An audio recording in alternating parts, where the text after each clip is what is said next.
After initializing your package files, you're ready to edit those files.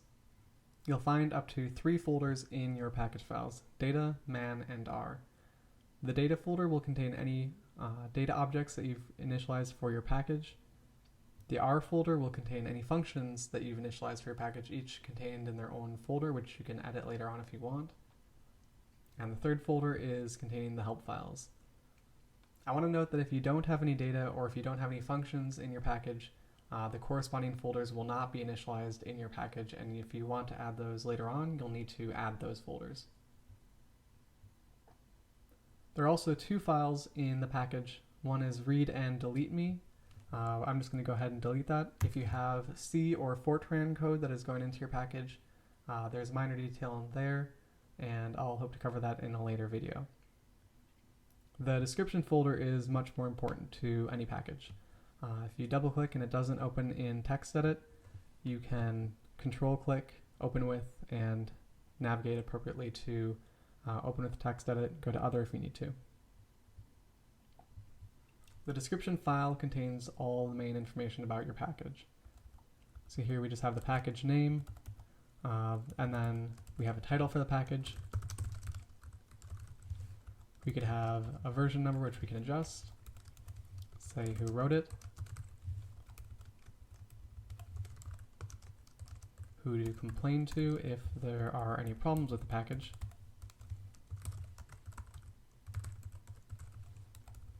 and some sort of description as well.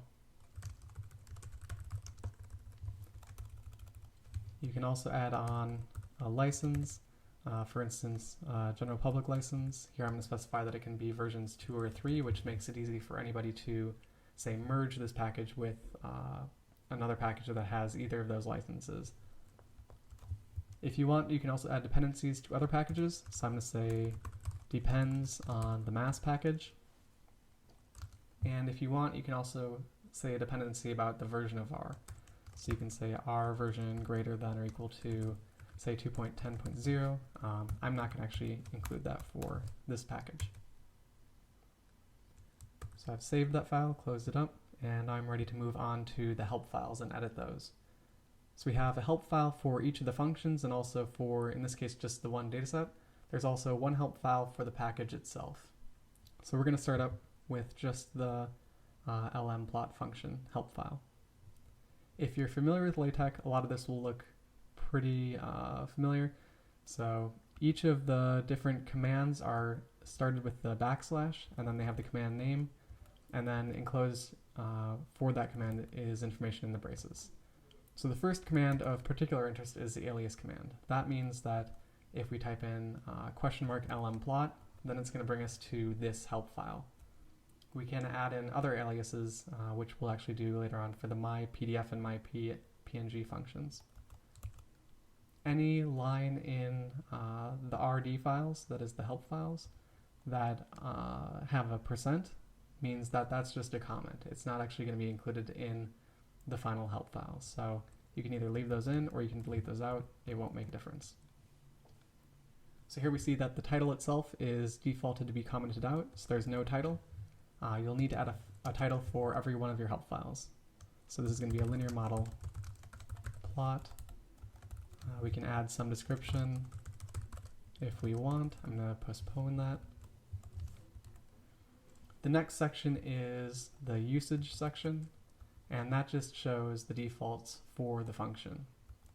So the usage section is a little bit unique in that everything is contained on a single line, and also when it's printed in the final help file, R won't automatically wrap that line. So you'll want to create your own manual line breaks for this section of the help file. You don't need to do it with any of the others though.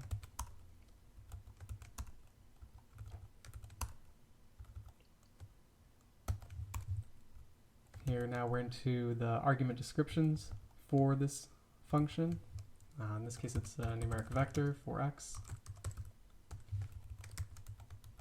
Same for y, and I could fill in all these, but it'll take a while, so I'm going to skip ahead. We have a details section, and you can either add more details, or if you want, you can just delete it. If you don't have any details, If there's any value output, you can include that here. Otherwise, you can also delete that.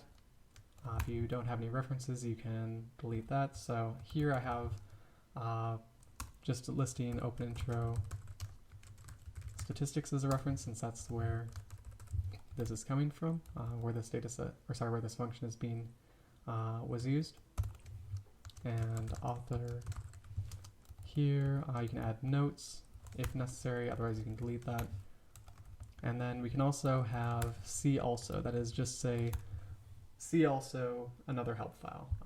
So you can list either a function name or a dataset name. So here I'm going to list the Mario Kart dataset. And so within this see also section, you'll want to contain the names of any objects that you want to link to. We have this link which says link to this object, in this case Mario Kart, and then this code command is just wrapping everything, saying put it all in a monospaced font. That is, make it look like it's written by a typewriter. The next section is the example section, and by default you'll just have the full function definition, which you generally just want to delete and add in some actually more useful examples. Again, I'm going to skip over this just for brevity. If you want, you can add keywords. So here I might add linear model.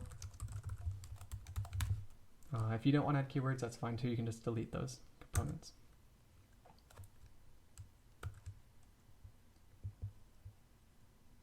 So here we have the help file for the Mario Kart dataset. Again, we have this alias command, which is important. It means that when somebody types in Mario Kart, they're going to be led to this help file. We need to make sure we have some title for this help file. So I'm going to say Mario Kart auctions from eBay. And I could add some more description, which I would do if I was going to actually start documenting this package.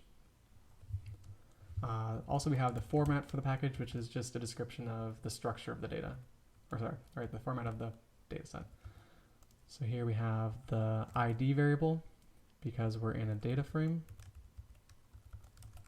And this is just the auction ID. We have the duration, how long the auction was in days, and so on. You'll notice that some variables sometimes have very, very long default descriptions. That's often for factor variables because it lists all the different levels. So here, this is the title of the auction, and a lot of those titles are unique, so that's why it's so long. I'm going to go ahead and delete all of those levels and just say auction title. And I'd fill in the rest if I was going to actually document this data set right now. If you want, you can fill in some details, otherwise you can delete that section. Source, so this is kind of a mix. It's eBay is the original source of the data, and then it was identified / documented by OpenIntro. References, so in this case OpenIntro statistics. And then we could also include some additional examples for this data set. So we might look at a histogram of the total price.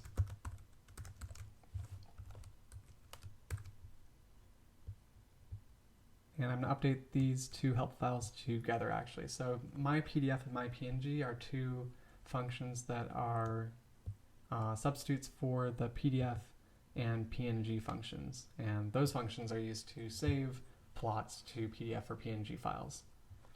So since they're so similar, I'm going to have just one help file for both of them. So what I'm going to do is I'm going to take the alias from one and copy it and put it in the other. And then I'm going to add a title for these. So save a plot to a file. I could add some description. The usage section should contain the declarations of both of the functions. So I'm going to copy the one from myPNG over here. And then I can add descriptions for each of the arguments. This is a character string of the file name for the plot. So, and in PDF or .png as appropriate. And note that I'm using the code command here to make this so it's monotyped, monospaced, so it looks like it's written in code. We can also specify the width, so notice that each of the widths are different. They're actually on different scales for these two functions, so I need to specify it for both of them. So for PDFs, it's going to be a numeric value, inches for PDFs, pixels for PNG. And I could go on and fill in all of these different components as well. I'm not going to have any details. There's no value returned. I'm not going to have a reference. I could list author. No notes. And if I wanted to, I could add a see also. Maybe we'll add a see also to the lmplot function. And again, it's handy to delete that definition of the function there. So here I'll have no keywords. So now we've actually put both the myPDF and myPNG help information in the mypdf.rd file. So we no longer need this myPNG file, so I'm going to delete it. And then we have one help file left to take a look at, which is the package file. And this file will contain a lot of the information that's already contained in the description file. So I'm going to open that up as well so we can compare. So I'd probably want to have the titles correspond to one another. I could have the descriptions correspond to each other, and so on. I'd want to update any version information, etc. License. Here we're using GPL 2 or more recent.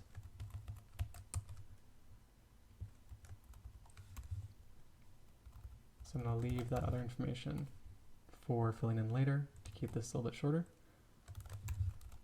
So these three lines are a little bit special. They're not actually contained in any of the commands. So here we have the author command runs here, we have references run here, but we don't have anything containing these lines. So we need to make sure we delete those lines. Otherwise, the help file will not actually compile properly. Here we can add a see also. If we want, we can link to another package. So for instance, the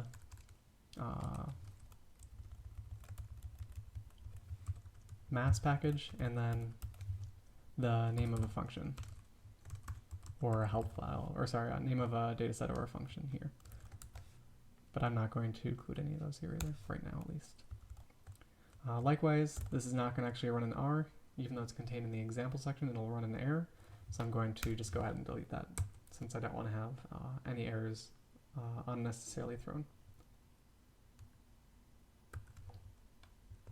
So that completes the very quick introduction to filling in help files for a package. The next step will be to build the package and install it.